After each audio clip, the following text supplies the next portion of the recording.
terrorists, which is exactly what your team and Pete Hegseth, a good friend and fellow veteran, is leading the charge on, and it's an honor. We had a very, very successful, we had a very, very successful evening, and we've had numerous successful evenings and days in that area. The Houthis are absolutely on the run. The worst of them has been killed. This should have been done a long time ago by Biden, but Biden was an incompetent president. He couldn't do anything. He didn't know where he was going. He had no clue. This guy had no clue. This should have been done a long time ago. As they shoot missiles at ships, randomly shoot missiles at ships, and they make their own missiles. You know, this is not an incompetent group of people. They make their own missiles. They get the missiles also from Iran. It's an offshoot of Iran, another offshoot. You have Hamas, you have Hezbollah, you have the Houthis. You got a lot of stuff going on with Iran. And we sent a letter to Iran. You're going to have to be speaking to us one way or the other pretty soon, because we can't let this happen. But that's an app that a lot of people use. And somebody got on. I mean, happened to know the guy's a total sleazebag. The Atlantic is a failed magazine. Does very, very poorly. Nobody gives a damn about it. This gives it a little bit of a shot. And I will tell you this, that they've made up more stories, and they're just a failing magazine. The public understands that. He's a very good man. That man is a very good man right there that you criticize so strongly. He's a very good man, and he will continue to do a good job. In addition to him, we had very good people in that meeting, and those people have done a very, very effective job, and you're going to see it. And it goes on, by the way. It's going to go on. And I think the Houthis wish that it didn't happen, but that's what it's all about. We have to create a safe country, a safe world, and that's what we're doing. Do you worry that national security was put at risk, Mr. President? Of senior officials using signal. Do I plan to ban who? The use of signal to communicate from senior officials. Well, I don't know I don't know anything about signal. I wasn't involved in this, but I just heard about it, and I hear it's used by a lot of groups. It's used by the media a lot. It's used by a lot of the military, and I think successfully. But sometimes somebody can get onto those things. That's one of the prices you pay when you're not sitting in the situation room with no phones on, which is always the best, frankly. But you know, the best is to be there. In fact, oftentimes I've been in fact, just last week I was in the situation room on something very important, and we had a couple of people hooked up by line, and I said, cancel the line. Sorry, fellas, what you do is we'll tell you all about the meeting, because I know people do get on those lines, whether it's signal or anything else. Yeah. So are you going to change any procedures as a result of this? Well, I mean, look, we look at everything, and you know they've made a big deal out of this because we've had 2 perfect months. We are bringing in business. We have another one announced tomorrow, a big one, very big, like in the history of our country. Nobody's ever seen anything like it, and I think probably a lot of people are saying they started by saying it was the greatest first month that a president has ever had, and I think that's true. And now they say it's the best second month, and they had to find something. And this certainly will look at this, but the main thing was nothing happened. The attack was totally successful.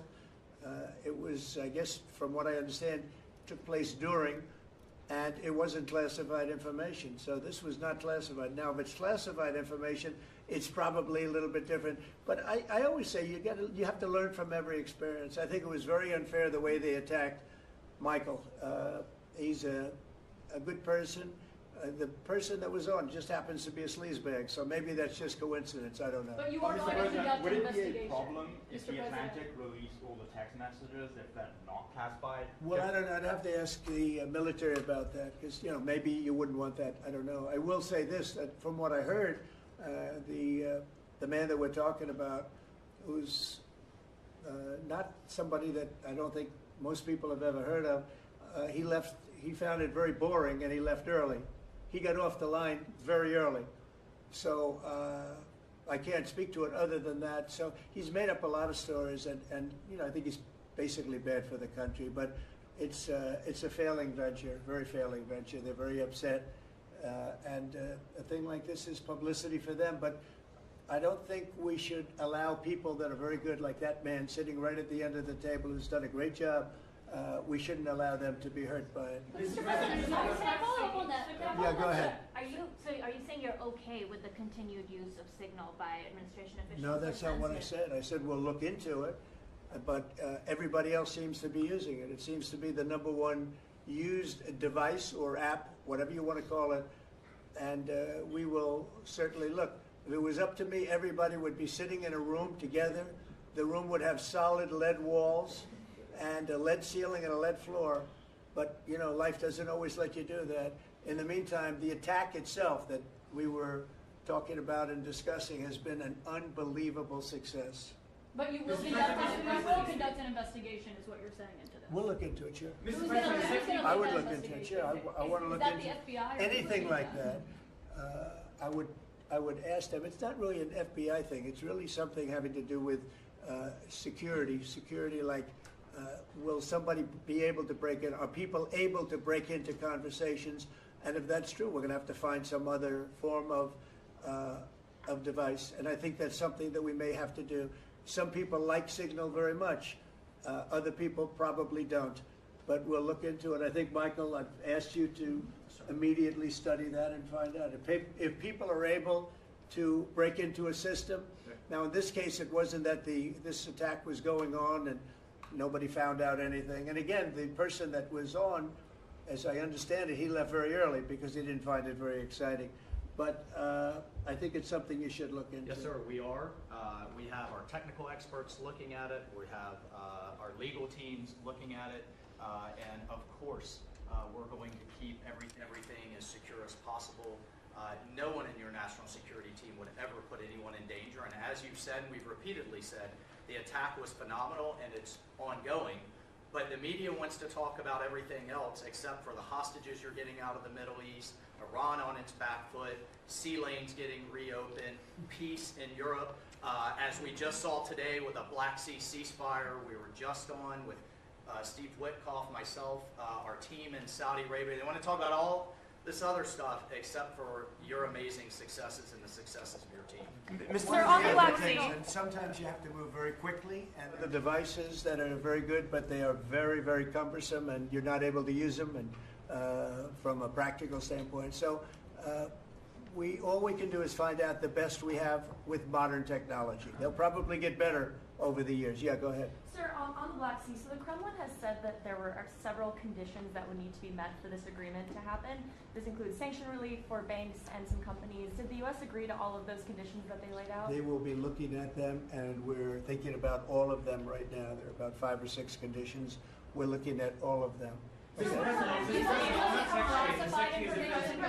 has said that it's looking into how a journalist got added to that Signal chat. Is it possible that there could be a firing of even a lower mid-level official once that person is identified? About what? About the Signal chat that we've been discussing. We've pretty much looked into it. It's pretty simple, to be honest. It's not. It's just something that can happen. It can happen. You can even prepare for it. It can happen. Sometimes people are hooked in, and you don't know they're hooked in. They're hooked into your line, and they don't even mean bad by it. But it's not a perfect technology. There is no perfect technology. The really good ones are very cumbersome, very hard to access. And I think we're going to look at. We always want to use the best technology. This was the best technology for the moment. But again, it wasn't classified, so they probably viewed it as being something that wasn't that important. And it obviously, with the attack being, I mean, I don't know if it's been read out to you yet, but that attack was a tremendous success for the U.S., a tremendous success. Who said the information Go ahead, was please. not classified? Do you think that Mike Waltz made a mistake, and does he need to apologize? No, I don't think he should apologize. I think he's doing his best. It's equipment and technology that's not perfect, and probably he won't be using it again, at least not in the very near future. What do you think? That's sir. I agree with you. Let's get everybody in the room whenever possible. A lot of times you find out defects by exactly things like that, but I don't think it's something we're looking forward to using again. We may be forced to use it. You may be in a situation where you need speed as opposed to gross safety, and you may be forced to use it, but generally speaking, I think we probably won't be using it very much. The Secretary of Defense, on that chain, the Secretary of Defense, Pete Hegseth, and J.D. Vance, the Vice President, said that the Europeans were freeloading. Do you agree with that assessment? Answer? Yeah, I think they've been freeloading. The European Union's been absolutely terrible to us on trade, terrible. And as you know, NATO, I got them to pay hundreds of billions of dollars. They were way behind. And if you look if you look at Ukraine, so we're in for $350 billion because of Biden. Should have never happened, this war. All these dead people should not be dead. All these broken cities that are demolished down to the ground, those gorgeous towers, the most beautiful in the world, the most beautiful spires in the world. The spires in Ukraine were said to be the most beautiful of all. Just about every one of them is lying on its side in a million pieces. It's so sad to see what's happened to a heritage. No, I think that when they say the European Union and you could say NATO also. Look, NATO, and I don't blame NATO for this. I don't blame Europe for this. I blame Biden for the fact that he didn't make them equalize. And to this day, I said to him, you got to catch up, you got to equalize. But why are they in for $100 billion and we're in for possibly $350 billion? It shouldn't be. It shouldn't be. And you could say more important for them because we have an ocean in between. So, you know, it's one of those things. You'll be seeing Liberation Day. I call it Liberation Day in America. You're going to be seeing it on April 2nd. Didn't want to do it on April 1st for the obvious reason, April 2nd. But you'll be seeing tariffs. And I think I've been very fair. I have them set. But I think I've been very fair to countries that have really abused us economically for many, many decades. Mr. President, also told you that information was not classified. Another Which question? of your national Please, security go ahead. advisors Just told you? following up on your comments on the economy, there is reporting that consumer confidence fell for the fourth straight month. What is your message to Americans who are concerned Well, about I know terrorism? this, that for the first time in like 50 years, right track, wrong track, we're on the right track. And I think people see that. And if you look at prices, prices are way down. You know, when I first came here, the first time I met with you people officially, they were screaming at me about eggs. I said, I've been here for a week and I'm being yelled at about eggs. Egg prices have come down 45–50% in the last week and a half. And our Secretary of Agriculture has done a great job, as you know, Brooke. She's done a fantastic job, and others working with her have done a great job. But we brought eggs down at a level that nobody thought we could get at. I inherited that situation, and I inherited a grocery situation. The groceries went way up, an old-fashioned word, but it's a very descriptive word. Groceries have gone through the roof. And I used to campaign on it. I used to say we're going to get groceries down, and we have got it down. I watched a certain newscast over the weekend, and a congressman, Democrat congressman, said, well, Trump's done a lot, I agree. He's been great on the border, he's been great on the military, but you know he hasn't brought prices down. That's false. This certainly will look at this, but the main thing was nothing happened. The attack was totally successful. It was, I guess, from what I understand, took place during, and it wasn't classified information. So this was not classified. Now, if it's classified information, it's probably a little bit different. But I always say you have to learn from every experience. I think it was very unfair the way they attacked Michael. He's a good person. The person that was on just happens to be a sleazebag, so maybe that's just coincidence. I don't know. He's made up a lot of stories, and you know, I think he's basically bad for the country. But it's a failing venture, very failing venture. They're very upset, and a thing like this is publicity for them. But I don't think we should allow people that are very good, like that man sitting right at the end of the table who's done a great job. We shouldn't allow them to be hurt by it. Do you think that Mike Waltz made a mistake, and does he need to apologize? No, I don't think he should apologize. I think he's doing his best. It's equipment and technology that's not perfect, and probably he won't be using it again, at least not in the very near future. What do you think? Mr. President, you asked about lessons. I think there's a lot of journalists in this city who have made big names for themselves, making up lies about this president, whether it's the Russia hoax or making up lies about Gold Star families. And this one in particular, I've never met, don't know, never communicated with, and we are looking into and reviewing how the heck he got into this room. But I'll tell you what, the world owes President Trump a favor. Next, sir, we have an executive order for your attention relating actually to government payments. Historically, checks issued by the Treasury are, I believe, 14 times more likely to become the subject of fraud than electronic transfer payments. This is an executive order that's going to push the Treasury Department to modernize its payment system to ensure that where possible they're using electronic methods of payment as opposed to paper checks in order to reduce waste, fraud, and abuse in the government, which is obviously an endeavor that we've been pursuing in numerous aspects of government under your leadership. It's basically modernization of equipment and methods, and it's something that really I think he's going to be a great Secretary of the Treasury wanted, Scott, and so we're doing this, and we have other modernization programs going on. We could let somebody else, whoever's next, whoever that may be, do it, but it's something that should have been done 25, 30 years ago.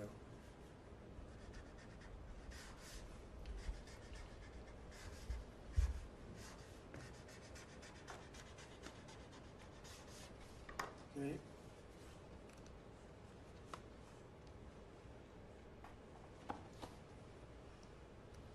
Along similar lines, sir, this is an executive order. We're calling it Protecting America's Bank Account. The basic idea here is that instead of having lots of different departments and agencies and offices issuing payment, often without justification, often without any provided rationale, we're going to be centraling payment processes where possible in the Department of the Treasury and ensuring that measures are taken in Treasury against waste, fraud, and abuse to ensure that money that's leaving the public treasury is as protected as it possibly can be. All right, good.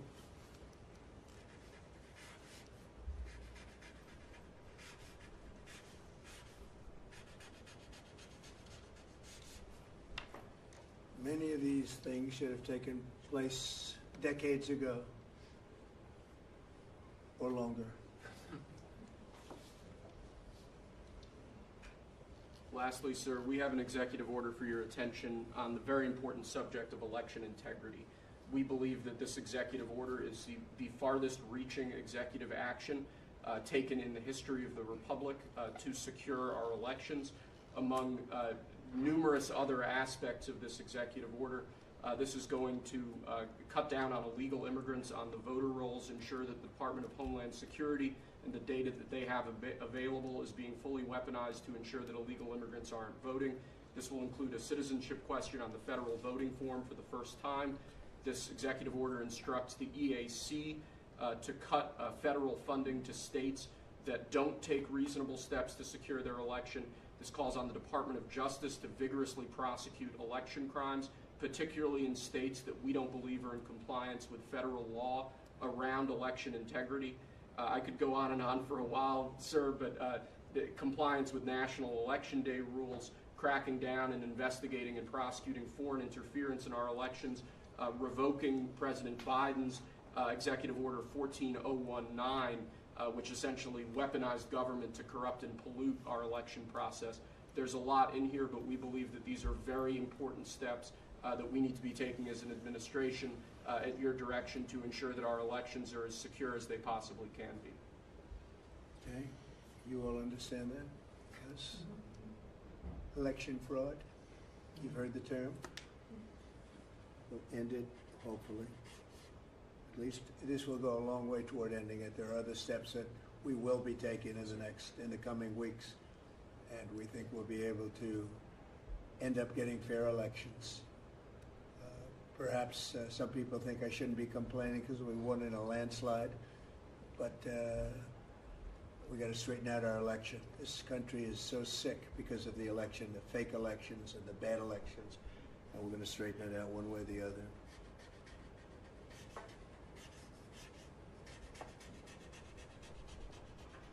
And it's an honor to sign this one. To sign all of them, but to sign this one is a great honor.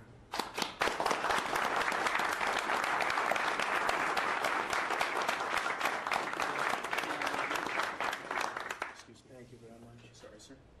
So we're going to go around the room a little bit quickly, and we're going to introduce these very outstanding people. They've had, in all cases, outstanding careers. They're very incredible people that are going along as rapidly as the system can go along. We're ahead of, I guess, anybody else thus far. So I want to thank John Thune. He's done a very good job, and the whole Senate. We're being delayed as much as possible by Democrats, but that's standard. It gets to be just standard. But the process is moving along very quickly. So, Sergio, just say hello, and then we'll introduce everybody. Absolutely. Sergio Gorham, Director of Presidential Personnel. It's been an absolute pleasure getting to know every one of you every step this way. As the President said, we're at a record pace. We have more nominees today in front of the Senate than at any previous point, over 70, and that's a record in 2 months. And we're proud of that, and we're determined to ensure the world has America First patriots in all of our posts. Charles Kushner. I'm going to France and Monaco, and proud to serve under the greatest president of our country. Very proud to serve. Thank you, Joe. James Blair, honored to work here in the White House as Deputy Chief of Staff. And Mr. President, I think that all of these successful people would want to go serve the United States under your leadership as a testament to your vision and leadership. Thank you, James. I'm David Perdue. I'm going to the People's Republic of China. It's my honor to represent President Trump, people of America, represent our interests and values in China. I'm Leah Campos. I'm going to represent the President in the Dominican Republic. Mr. President, thank you for the honor to serve you in the Republic. Thank you. Thank you. Mike Welch, National Security Advisor. Look forward to working with every one of you on behalf of the President, his leadership, and the American people. John Arrigo. I am going to the Republic of Portugal, and I'm very excited to do so and serve what I consider one of my closest friends and one of the best presidents this country has ever had. Thank you. Kevin Cabrera, nominated to be Ambassador to Panama. It truly is an honor, President, to be part of your administration. Thank you. Tom Barrett, nominee to the Republic of Turkey. Delighted and honored to be with you, Mr. President, in that host country, which is one of the most ancient in civilization, is in search for your peace, prosperity, and security program. Good place. Mr. President. Good leader, too. Yeah, Mr. President, thank you. It's an honor. I'm Pete Hookster, you know that. Yeah. But I am going to Canada. Ooh. I look forward to serving you in Canada and your agenda. And you're doing a great job. Thanks, Pete. Juan Johnson, sir. Thank you for the nomination to represent you and the United States to the United Mexican States. And I'm really encouraged by some of the conversations you've had with President Sheinbaum recently and to the increase in support that we've seen out of her government along our border on important issues. So thank you, sir. They have stepped it up a lot, Yes, Mexico and Canada, so see how it works, right? Yes, sir. Thanks. Matt Whitaker from Des Moines, Iowa. I'm proud to, as soon as I'm confirmed, go represent you at the North Atlantic Treaty Organization.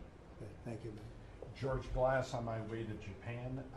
Previous administration, I served for you in Portugal. It is a great honor to be able to do this the second time. Thank you very for much. the opportunity. Thank you, George. President Trump, my name is Ken Howry. I'm your nominee to be Ambassador to the Kingdom of Denmark, a very close partner and ally. I served for you last time for the Kingdom of Sweden. I want to thank you for the faith you've placed in me as your nominee to Denmark. Thank you. Thank you very much. President Trump, thank you for the honor of a lifetime. My name is Stacey Feinberg, and hopefully I'll have the honor of serving in Luxembourg. And I think this is the greatest presidency and the greatest time in history, and it's all because of you. Thank you very much. Nicole McGraw, nominated to serve in Croatia, and it's such an honor to be here with you today and to serve you and the American people. Thank you. Thank you very much. President Trump, thank you very much for your nomination to the Republic of Chile. And let me tell you, Border Patrol agents are so thankful for everything that you've done for them. But That man knows more about the border than anybody, I want to tell you. Thank you. President's a great honor. Thank you very Thanks. much. Good Good luck. afternoon, Mr. President. Brian Birch. If I'm confirmed, I'll be representing you at the Holy See. And Catholics are very proud of your work. Your team is doing an excellent job, so thank you. Very honored to serve. Thank you very much. Mr. President, thank you again for the honor, the greatest privilege. My name is Summer Sparkus. I will serve this great man at the Republic of Malta. Thank you, sir. Thank you, Mr. President. Joe Popolo from Dallas, Texas. Very proud to serve you at the Kingdom of the Netherlands, the very first country to recognize the United States 250 years ago. Thank you. Thank you. President, if I'm confirmed, I will be representing you in the state of Israel. It'll be an extraordinary honor, and you've done more for Israel than any president in any time of its history, and we are grateful. And I'm hoping I'll get to be there by Passover. Thank you, Mike. And Mike is an outstanding guy. They all are. Mike, I think he's going to do wonders for Israel. He actually probably gets along with both sides, and that'll be interesting to see. But the world is watching you, Mike, so good luck. Good luck. You're going to do well. Thank you very much. Mr. President, thank you for this great honor to serve the Republic of Italy and San Marino. I'm so looking forward to going over there and working with that great ally, and for the pleasure to serve you. Your staff has been great working with us and have done a great job, and we really appreciate them. Thank you, sir, for pushing this along. Have a good time. A really good time. I'm Warren Stevens from Little Rock, Arkansas, and I have the honor to represent the President and the United States in Great Britain and Northern Ireland, and to be chosen to go to such an important ally of ours is, I know, sir, and I'm looking forward to it, but thank you for the honor. You're going to do fantastically. These are tremendously successful people, and you two guys, and then you add on Mike. I think they have a little more money than Mike, but he's got some other advantages. He's got some other, like upstairs, he's got some big advantages. Yeah, he does. It's very exciting. It's really exciting to have all of you. Would you have any questions?